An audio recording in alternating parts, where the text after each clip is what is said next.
고난당한 것이 내게 유익이라. 이로 말미암아 내가 주의 율례들을 배우게 되었나이다. 사랑하는 성도 여러분, 지난 한 주 동안 문제를 만들어내는 사람인 트러블 메이커가 아니라 화평을 만들어내고 화평을 이루어내는 이 피스 메이커의 삶을 살아내셨는지요? 화평을 만드는 삶, 화평하게 하는 삶이 바로 하나님의 아들 되신 우리 예수님의 삶이셨습니다.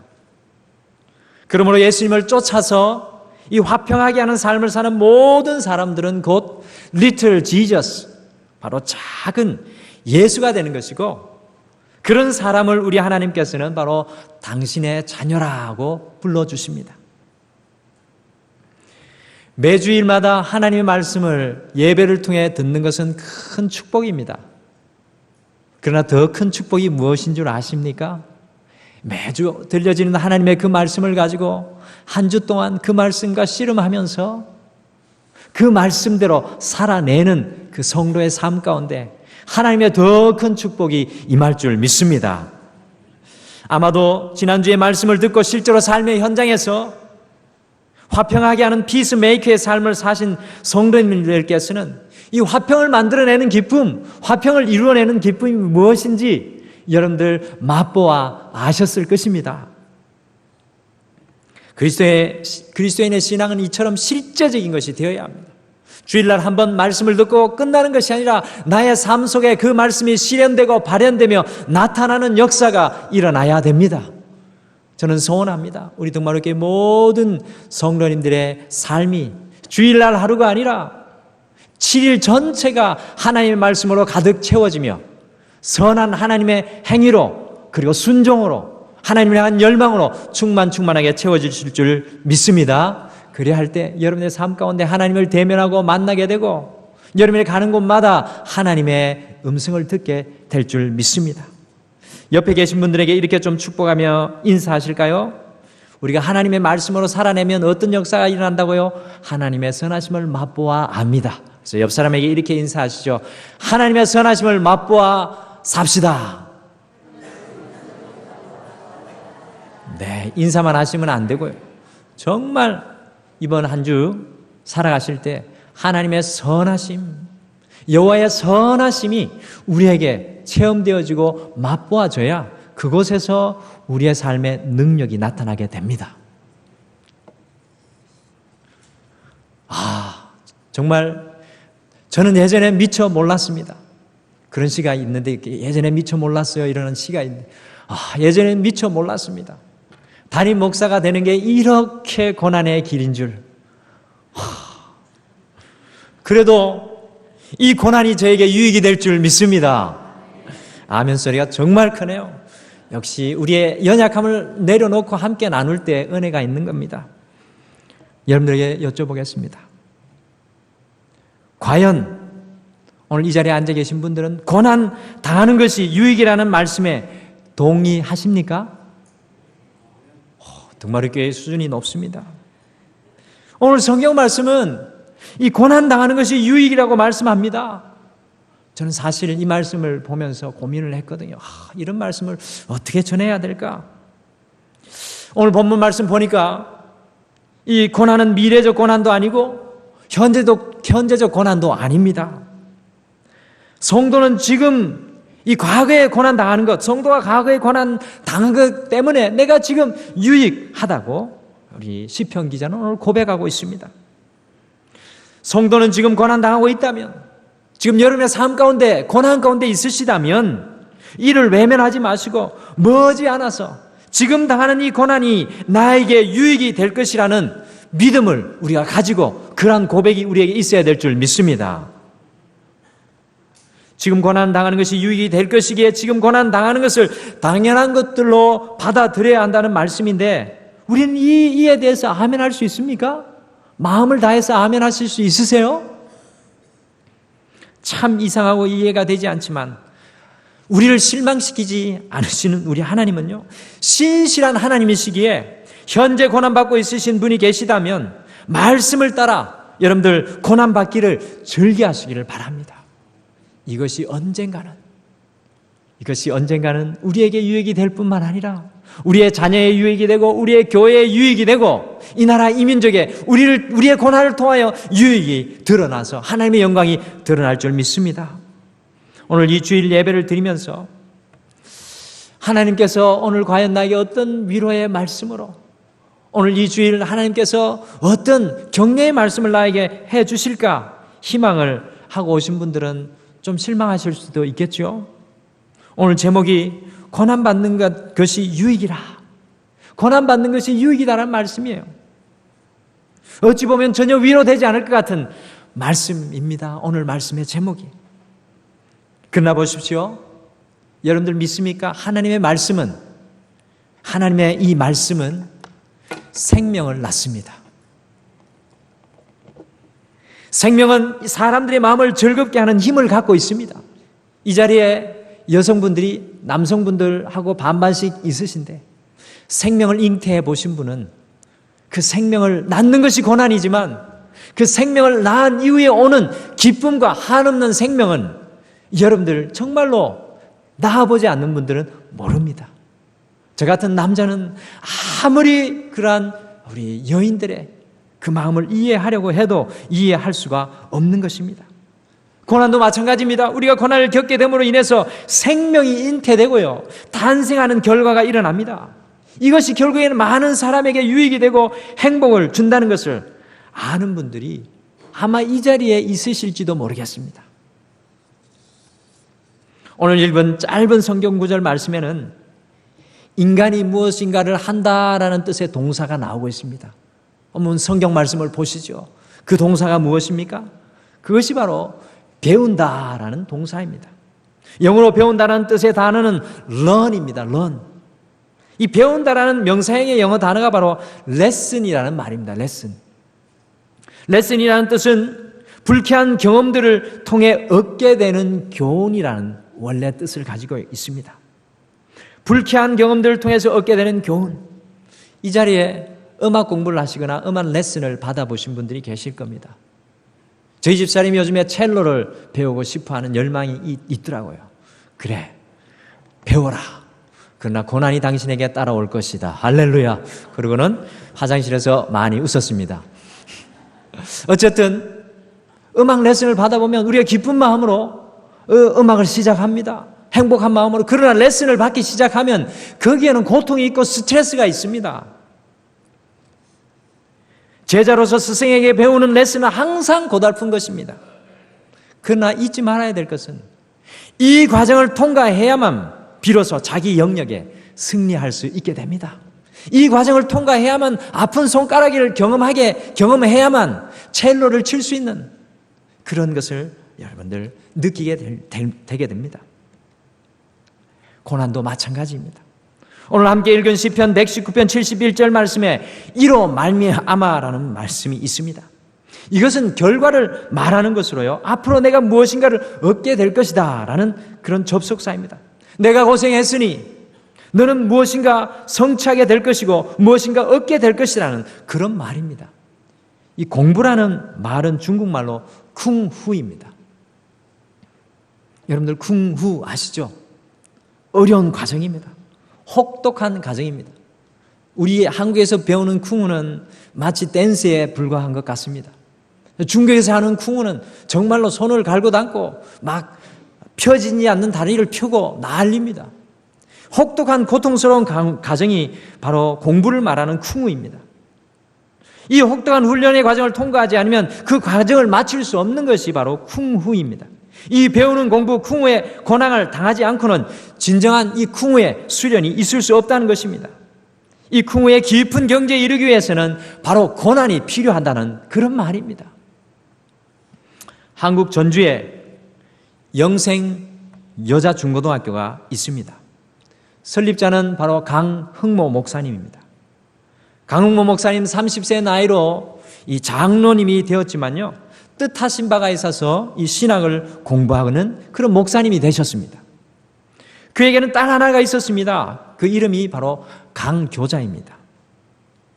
모범적인 신앙생활하는 집안에서 자라서 이화여자대학교에 그 공부를 하기 시작했습니다. 부푼 꿈을 안고 공부를 하던 중에 몸에 그만 이상이 생기고 말았습니다. 진단을 받고 약을 다 써보았지만 효험이 전혀 없었습니다. 통증이 심화되어서 20살 된 꽃다운 여대생이 그만 보지 못하는 실명의 위기에 처해 있었습니다. 모든 소망이 다 사라진 중에 집회가 있는 어떤 교회에 참석을 했습니다. 학생 강교자는 성령의 충만한 목사님의 설교 말씀을 들으면서 은혜를 받고 기도하는 중에 그 가슴이 뜨거워졌습니다. 신유의 은사를 경험한 것입니다. 모든 병이 그 순간에 깨끗이 나았습니다. 강교자 학생은 그때의 그 고난을 통해 배운 것이 있습니다. 고난 중에 해야 할 일이 기도하는 것임을 알게 되었다는 것입니다. 여러분들 야고보서 5장 13절 말씀에 보면 이런 말씀이 있습니다. 너희가 고난하는 단한 자가 있느냐? 그는 기도할 것이요. 우리가 처한 고난이 고난으로 끝나면 아무런 의미가 없습니다. 혹시 이 자리에 고난당하는 우리 성도님들 계십니까? 그것이 정신적인 고난이든 육체적인 고난이든 고난 가운데 있는 분들이 계십니까? 우리가 처한 고난이 고난으로 끝나면 아무런 의미가 없습니다. 그래서 고난당할 때 무엇을 해야 하는지 알게 되었다는 것은 바로 큰 유익이 아닐 수가 없습니다. 강교자 학생은 아프면 하나님을 찾아 기도하면 된다는 교훈을 바로 얻게 된 것이었습니다. 그 학생이 바로 훗날 강남 청원교회 이종윤 목사님의 사모가 됩니다. 보십시오. 어린 시절, 젊은 시절 겪었던 그 고난이 어떻게 강교자 사모님을 이끌어 가시는지 말씀의 결론 부분에 여러분 듣게 될 것입니다. 고난의 놀라운 역사를 여러분들 듣게 될 것입니다. 시편 기자는 오늘 말씀 속에서 고난을 당하는 중에 내가 유익을 얻을 것이 있다면 그것은 하나님의 율례를 알게 될 것이다 라고 오늘 시편 119편에서 말씀하고 있습니다. 율례, decrees, 법을 말합니다. 법은요, 사람들에게 원칙과 원리를 알게 해주는 바로 기준입니다. 고난을 통해 얻게 되는 유익은 바로 하나님의 원칙과 하나님의 기준을 알게 된다는 말씀입니다. 우리가 고난 속에 있을 때 하나님의 원리, 원칙과 하나님의 기준을 알게 됩니다. 말씀을 듣고도 깨닫지 못하면 하나님께서 고난을 통해서라도 내 뜻을 전달하겠다는 말씀입니다. 고난을 당할 때 무엇을 해야 하는지 몰랐는데 고난을 당하고 보니 성령께서 나로 하여금 무엇을 해야 하는지 알게 하셨다는 겁니다. 주님의 뜻을 보이시고 주님의 원칙을 보이시고 주님의 기준을 이 고난을 통해서 우리에게 보이시고 계신다는 겁니다. 고난은 이와 같이 우리가 하나님의 원칙과 하나님의 기준을 알게 합니다. 성도가 하나님의 원칙과 하나님의 기준을 알게 되는 것보다 더 큰 축복이 어디 있습니까? 저는 이 땅 속에서 살아갈 때 하나님의 원칙을 하나라도 더 알게 된다면 그것보다 더 큰 기쁨이 없을 것 같습니다. 성도 여러분, 고난을 우리의 삶 가운데 외면하면 방종하게 되고 자기 마음대로 세상을 살아가게 됩니다. 여러분들 자라나는 자녀들은 보호받아야 할 뿐만 아니라 또한 그들의 미래를 위해서 현재의 고난의 삶을 또 체험해야 됩니다. 촌지에 대한 이런 이야기가 있습니다. 1990년대 교사는 부모에게 촌지를 받지 말도록, 학부모는 이 교사들에게 촌지를 주지 말라는 이 교육령이 하달되었습니다. 그래서 봉투에 돈을 넣어 교사들에게 주는 것이 금지되자 어떤 현상이 일어났냐면 봉투에다 안 담아주고 온라인으로다가 교사들에게 돈을 보내주기 시작했습니다. 그런데 어느 날 한 교사 선생님께서 어떤 학부모로부터 촌지를 두둑하게 받았습니다. 그 돈을 받고 나서 도대체 이해가 되지 않는 지시를 내리는 것을 보게 되었습니다. 맨 마지막 줄에 학생이 하나 서 있는데 다른 학생들은 다 줄을 맞추고 서 있는데 그 학생만 줄을 맞추고 서 있지 않았습니다. 근데 바로 그 촌지를 두둑히 받은 어머니가 바로 그 학생의 부모님이었습니다. 선생님은 이렇게 놀란 말을 다른 모든 학생들에게, 줄을 잘 맞춰 있는 학생들에게 이야기했습니다. 너희들 모두는 틀렸다. 맨 마지막 줄에 서 있는 저 학생을 기준으로 줄을 다시 맞추라. 참 놀랄 만한 일입니다. 촌지의 능력인지 모르겠습니다. 근데 요즘에는 교사 선생님 촌지를 전혀 못 받아요. 저희 딸이 비누를 만들어 선생님에게 갖다 줬는데 학교 선생님이 이것을 내가 네 마음만 받겠다. 그래서 희진이가 그 실망한 채로 와서 희진아 실망하지 말아라. 아빠가 마음껏 사용해 주겠다. 어쨌든 요즘에는 그런 시대인데 그때는 그랬습니다. 여러분들 그 학생의 어머니로부터 그에게 촌지를 받았기 때문에 잘못한 그 학생을 선생님이 도와줍니다. 그래서 학급 학생 전체를 선생님이 왕따를 시키는데 보십시오. 문제는 그 선생님과 함께 학생 전체를 왕따를 시켰던 그 학생은 세월이 흐르고 보니 모든 학생들로부터 다 왕따가 되었다는 이야기가 있습니다. 고난의 훗날 우리에게 유익이 된다는 말씀을 믿으시고 여러분들 고난을 경험하는 자녀들이 있다면 자녀들이 그 고난을 스스로 이겨낼 수 있도록 우리 부모님께서는 기도로 함께 해 주시기를 바랍니다. 목회자인 저의 사명이 고난 중에 있는 성도들에게 그 고난을 통해서 말씀을 듣고 하나님 말씀을 듣고 기도하는 것을 가르쳐 주는 것이 저의 사명이라면 이 자리에 앉아 계신 부모님의 이 자녀들을 향한 사명과 책임은 고난을 통해 하나님께 기도하고 하나님의 말씀을 따라 사는 것을 근본으로 알게 하는 것입니다. 믿는 성도는 고난당하는 현장에 있어야 하고 고난당하는 현장으로 찾아가야 합니다. 이 자리에 고난당하는 분이 계시죠? 그 고난당함이 하나님과 함께 하심을 믿으시길 바랍니다. 고난이 떠나가 있는 분들이 계십니까? 고난당한 현장으로 우리는 갈 수 있어야 합니다. 예수님께서 이 땅에 계실 때의 삶이 바로 그와 같은 삶이었습니다. 예수님은 당신의 삶을 통해서 평안함과 쉬운 일만을 추구하는 우리의 마음과 생각을 일깨워 주셨습니다. 예수님께서 겟세마네 동산에서 땀이 핏방울이 되도록 흘리시면서 자기 십자가를 받아들이기 위해서 씨름하셨습니다. 그리고 그 처절한 사투의 기도, 고난의 기도를 다 마치시고 난 이후에 제자들에게 말씀하시는 말씀, 우리 예수님 말씀이 놀랍습니다. 일어나 함께 가자. 보라, 나를 파는 자가 가까이 왔느니라. 마가복음 14장 42절 말씀입니다. 우리 예수님은 도피할 생각 안 하시고 겸허하게 고난을 받아들이겠다는 각오를 제자들에게 하시고 계신 것입니다. 기도를 마친 후에 하신 결정이기에 거짓이 없었습니다. 예루살렘으로 올라가시면서 제자들에게 하신 말씀에도 우리 예수님의 고난을 향한 그 담대한 마음을 발견할 수 있습니다. 보라, 우리가 예루살렘으로 올라가노니 인자가 대제사장들과 서기관들에게 넘겨짐에 그들이 죽이기로 결의하고 이방인들에게 넘겨주어 그를 조롱하며 채찍질하며 십자가에 못 박힐 것이니라. 마태복음 20장 18절에서 19절 말씀입니다. 제자들에게 나 죽으러 간다는 말씀은 내가 고난 당하러 간다는 그런 말씀입니다. 나를 죽이겠다는 결정은 이미 대제사장들과 서기관들에 의해서 결정되어졌습니다. 그러나 도망갈 것이라고 말씀하지 않으셨다는 것입니다. 채찍을 맞으셨다는 것입니다. 고난을 외면하지 않고 그 고난을 정면으로 맞이합니다. 고난으로 인해 예수님의 생명을 잃어버리고 그리고 메시아로 희망을 걸었던 모든 이에게 낙심이, 불안이 임할 것을 아시면서도 우리 주님께서는 그 고난을 받아들입니다. 여기에서 말씀이 끝났다면 우리에게 아무런 소망이 없겠죠. 마태복음 20장 19절 말씀에 이런 말씀이 있습니다. 고난을 다 받아들이는 예수님, 고난을 껴안으신 예수님이 이런 말씀을 합니다. 십자가에 못 박힐 것이나 제3일에 살아나리라. 여러분들 예수 믿는 사람들이라면 내가 현재 고난을 받지만 3일 후에 살아날 것을 믿으셔야 합니다. 할렐루야. 여러분들 현재 우리가 고난이 있는 분들이 계십니까? 이 자리에 육신의 고난 가운데 계신 분들이 계십니까?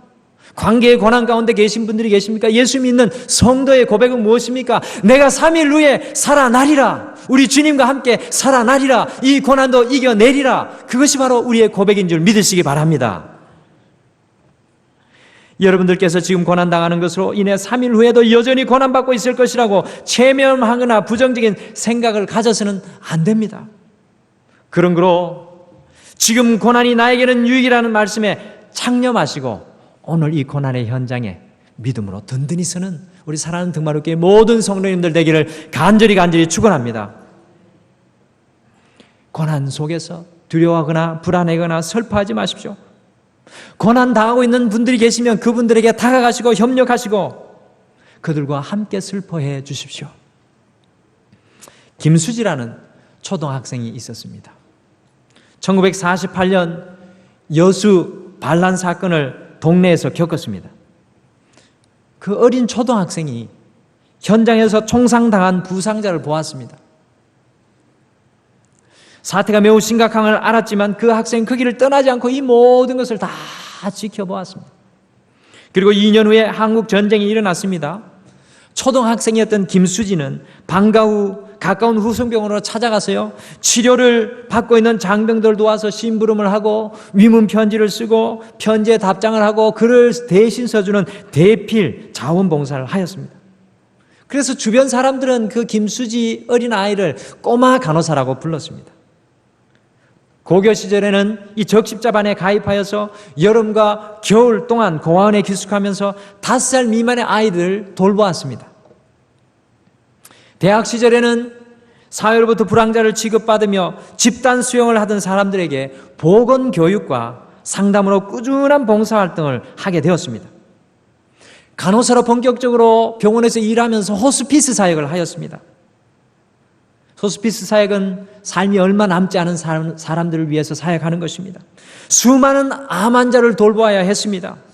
죽어가는 말기 환자들을 보면서 김수지 그 젊은 청년은 사람은 다 죽는구나, 어떻게 하면 임종을 맞는 환자들이 평안하게 죽을 수 있을까라는 이 고민을 하는 간호사가 김수지 간호사였습니다. 간호사로서 호스피스 사역을 하면서 인간의 죽음에는 서열이 없다는 것을 깨닫게 되었습니다. 그러면서 틈틈이 공부하여서 미국의 명문대학인 보스턴 대학교에 유학을 가게 되었습니다. 박사 논문은 그동안 고난 속에서 보았던 그 모든 한국과 미국에서 쌓은 풍부한 임상 실험들을 연구 자료로 사용을 했습니다. 결과적으로 우수 논문으로 선정되었고 미국 여러 병원에 그 논문의 내용이 적용되었다고 합니다. 우수한 논문으로 선택됨과 동시에 미국의 여러 대학 병원에서 초빙이 왔지만은 그것을 거절하고 한국의 이화여대 연세대학교에서 간호학 교수로 섬기게 되었습니다. 한국 최초의 이 간호학 박사인 김수지 서울사이버대학 총장의 이야기였습니다. 사랑하는 성도 여러분, 우리의 삶에서 일어나는 고난의 현장을 외면하면 남들에게 유익을 줄 수가 없습니다. 능력 있는 그리스도인의 삶을 살 수가 없습니다. 신실한 그리스도인이었던 김수지 박사는 어릴 적부터 고난의 현장에 대한 애착이 있었습니다. 피하지 않고 당당하게 고난당하는 이들과 함께 한 결과 한국 최초의 간호학 박사가 되었습니다. 훌륭한 의료인이 된 것이었습니다. 고난의 현장에 주님의 마음으로 함께 서 있는 주의 종들이 바로 작은 예수인 줄 믿으시기 바랍니다. 이 고난의 현장에 있는 사람들에게 말을 함부로 하거나 상처를 주는 일이 있어서는 안 되는데 일어나는 일을 보게 됩니다. 저희 친구 목사의 어머니 이야기입니다. 친구 목사의 시골 고향에는 정신적으로 육신적으로 불편했던 저희 친구 목사님의 어머니의 친척이 살고 계셨습니다. 친척이 계셨던 저희 친구 목사님의 어머니는 그분을 돌봐 주어야만 했습니다. 그런데 그 친척의 손버릇이 나빴습니다. 거짓말도 잘하였습니다. 그래서 동네 사람들이 시골 마을에 그분 때문에 피해를 많이 입어서 화풀이를 바로 저희 친구 어머니에게 다 풀어놓았습니다. 그러면 두말하지 않고 물어주고 용서를 비는 것이 그 친구 어머님의 할 일이었습니다. 집안에 허드렛 일을 다 하시면서 이 46년이라는 세월이 흘렀습니다. 이런 긴 시간이 흐르는 동안 억울한 일도 당하게 되었습니다. 그런데 보십시오. 1년에 고작 2-3번 방문하는 친척분들이 시골에 사는 피부치 이 정신적으로 온전하지 못한 그분의 말만 듣고는 그 제 친구의 어머니에게 와서 서운하게 하지 말라, 왜 잘 챙겨주지 못하느냐는 생터집을 잤습니다. 1년에 한두 번만 만나 들은 이야기를 가지고 1년 365일 고난당하는 사람에게 할 말이 아닌데 상처 주는 말을 하게 됩니다. 고난당하는 사람과 함께하는 사람에게는 말을 함부로 하거나 넘겨짚지 말라는 말이 있습니다. 그만큼 고난의 현장이 중요합니다. 고난의 현장이 있어야 할 우리들입니다. 그런 거로 무엇이든지 주님을 기쁘시게 하는 일에 우리는 최선을 다하시기를 바랍니다. 여러분들 베드로 보십시오. 베드로가 주님을 따랐습니다. 근데 문제는 베드로가 고난 당하는 것을 두려워하였습니다. 예수님을 잘 모른다고 합니다. 알지 못한다고 시치미를 뗍니다. 갈릴리 사람이라는 것을 분명히 알고 여종의 말을 듣고도 철저하게 그 말을 무시합니다. 여러분, 성경에는 베드로가 갈릴리 사람이라고 말하는 그 여인을 향해서 저주하면서 맹세하되 나는 너희가 말하는 이 사람을 알지 못한다라고 마가복음 14장 71절에서 기록하고 있습니다. 예수님의 십자가 못 박히기 전의 일입니다. 그런데 재미있는 것은 베드로는 같은 실수를 또 범합니다. 어디에서 그런 실수를 범합니까? 여러분들 코바디스라는 영화입니까? 그 제목을 정확하게 모르겠는데 코바디스 맞죠? 코바디스 도미네? 어쨌든 제목을 잘 모르겠습니다. 코바디스라는 영화 같아요. 그 영화를 보시면 베드로에 관한 일화에 관한 것을 영화로 만들어 놓았습니다. 로마의 핍박이 심각하게 일어났습니다. 그러니 베드로는 그 로마의 핍박을 피해서 로마가 멀리 떨어져서 나가는 그 길목으로 향해 걸어 나가고 그 핍박을 피해서 걸어 나가고 있었습니다. 그런데 우리 예수님께서 십자가를 지시고 아주 힘겹게 베드로가 걸어 나오는 반대편 향을 향해서 로마로 걸어 들어가고 계셨습니다. 베드로가 이 모습을 보고 놀라서 아니 주님 어디로 가십니까? 그것이 바로 코바디스 도미네라는 라틴어의 질문입니다. 주님 어디로 가십니까? 그러니까 우리 예수님이 말씀합니다. 내가 지지 못한 십자가, 고난의 십자가를 내가 대신 지기 위하여서 이 십자가를 지고 로마로 나는 걸어 들어간다. 이 말을 들은 베드로는 깜짝 놀랐어. 자기가 걸어 나왔던 로마로 다시 걸어 들어가서 십자가에서 그 로마에서 거꾸로 매달려서 순교하는 고난의 삶을 살아냈습니다. 여러분들,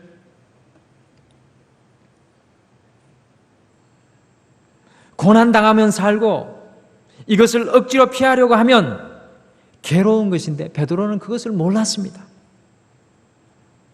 고난을 외면한 베드로의 마음이 불편했습니다. 오죽하면 사람 낚는 어부가 되리라는 그 예수님의 말씀을 듣고도 고기 담는 어부로 다시 돌아갔겠습니까? 제가 말씀의 서두에 고난을 통해 얻게 되는 유익이 하나님의 법과 하나님의 원칙을 알게 된다고 말씀드렸습니다. 베드로는 늦게나마 깨닫고 하나님의 일을 하다가 이 순교하게 됩니다. 고난 당하는 것을 잠시 유보하거나 피했던 것이 부담이 되어 하나님께 나아가는 것까지 힘들면 안 됩니다.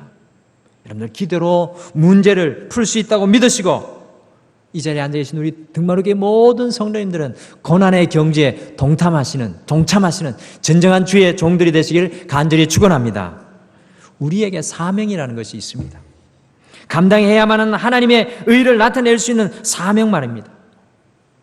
고난을 감당할 때 믿지 않는 자들에게 복음이 스며들어가게 되어 있습니다. 우리가 고난을 당할 때 믿지 않는 자들에게 주의 복음이 스며들어가게 되어 있습니다. 다시 강교자 사모님의 그 이야기로 돌아가겠습니다. 강교자 사모님의 남편이 이종용 목사님입니다. 서울의 강남의 청운교회 담임 목사님이었습니다. 이종용 목사님이 군대를 방문하여 말씀을 전하러 가던 중 마주오던 차가 이 중앙선을 침범하여서 두 차량이 충돌하였습니다. 상대 차량에는 운전자를 포함해서 20대 남자 5명이 타고 있었습니다. 그들은 제대한 친구를 만나 놀다가 이 부주의하게 운전해서 커브를 제대로 돌지 못해서 중앙선을 침범하여 충돌한 것입니다. 강교자 사모님은 그 사고로 부상을 입었습니다. 이종윤 목사님은 그만 뇌 손상을 입고 말았습니다. 그리고 입원했습니다. 그 목사님이 얼마나 주변 사람에게 존경을 받았는지 37사단 사단장이었던 조용호 중장은 매일 몇 차례 입원실에 찾아와서 그곳에 무릎을 꿇고 기도했다고 합니다. 그러나 목사님은 결국 운명을 달리하고 말았습니다. 사고를 낸 20대 운전자는 전과 경험이 있는 학생이었습니다.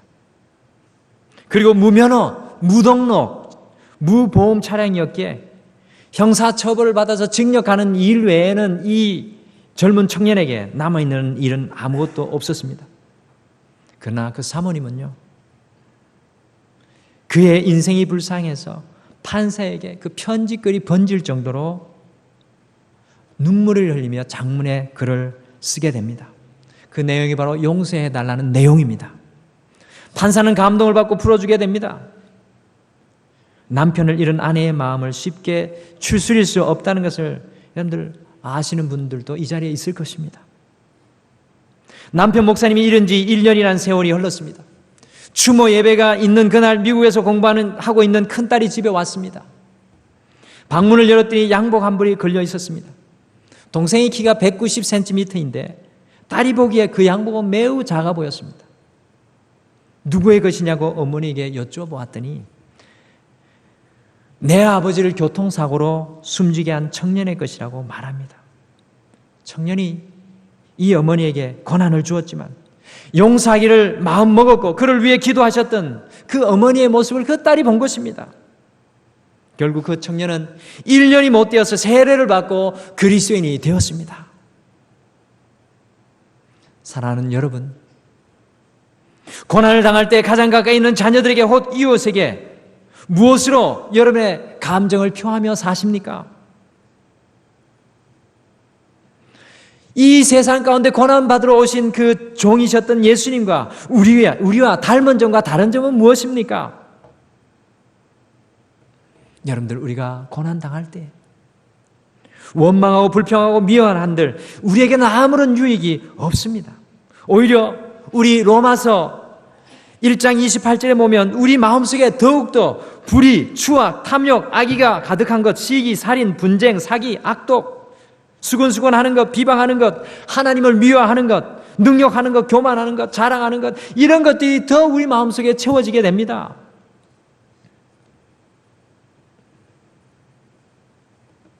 여러분들, 우리가 고난 당할 때 진정한 우리의 모습이 나오는 법입니다. 고난 속에 있을 때 진정한 우리의 신앙의 모습이 드러나게 되어 있습니다. 고난 당하고 있을 때 내가 무엇을 하면 될까 고민하는 것도 아주 중요합니다. 여러분들 여기 다 부모님들이신데 어릴 때 아이를 데리고 병원에 피검사하러 가신 적이 있으시죠? 예전에는 피검사할 때 아이들 이렇게 날카로움으로서 똑 따기도 하고 피를 뽑아내려면 주사기를 꽂아서 뽑아냅니다. 아직도 병원에서는 그렇게 하고 있는데 아이들 피검사하려고 병원에 데리고 가면, 보건소에 데리고 가면 아이들은 얼마나 눈치가 약삭빠른지 하얀 그 가운을 입은 의사 선생님, 간호사가 곁에 오기만 해도 울고 난리를 법석입니다. 그런데요, 이제 곧 많은 양의 피를 뽑지 않고 너 간단한 전자침 하나로 손가락을 살짝 찌르기만 해도 200여 가지의 그 의학 검사를 매우 쉽게 할 수 있는 전자침이 개발되었습니다. 그래서 이제 슈퍼 같은데 그게 이제 돼가지고 우리도 살 수 있을 것 같습니다. 슈퍼는 아니다, 약국마다. 그래서 이것을 사용하면 아주 빠르게 저렴하게 병을 발견할 수 있게 되었습니다. 이거를 누가 만들었냐면요, 여자 스티브 잡스라고 불리는 이 테라노스의 창업자 겸 최고 경영자 엘리자베스 홈스라는 여자가 이것을 발견했습니다. 기발한 제품을 만들 수 있었던 계기가 이 홈스에게 있었다고 합니다. 원래는 이 홈스는 의사가 되고 싶었습니다. 근데 도저히 그 피를 보면서 수술을 할 수 있는 그런 어떤 마음이 이 홈스에게는 없었습니다.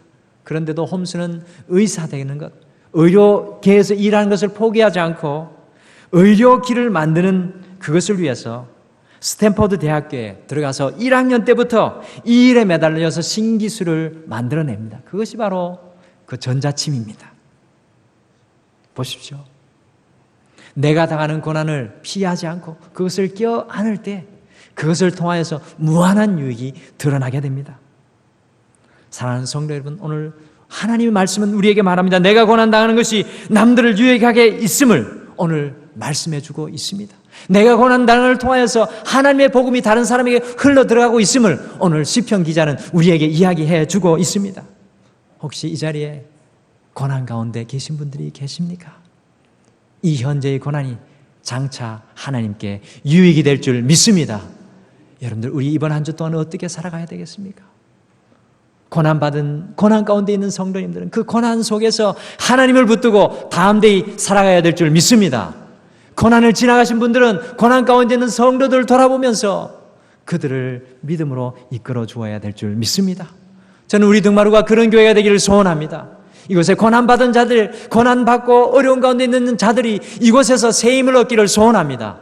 그리고 고난의 시간을 지나간 성도들은 그 고난 가운데 있는 성도들과 함께 그 고난을 이길 수 있는 신앙의 처소가 이 등마루가 되기를 소원합니다. 그래서 우리 등마루를 통해서 하나님의 이 사랑의 복음이 이 목동 지역에, 이 서울에, 전 세계에 흘러가기를 간절히 축원합니다. 이번 주에 여전히 숙제를 드립니다.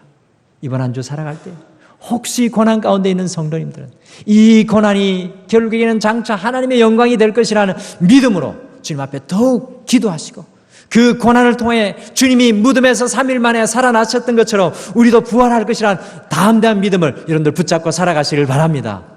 그리고 이미 고난을 지나오신 여러분들은 고난 가운데 있는 성도를 돌아보시기를 바랍니다.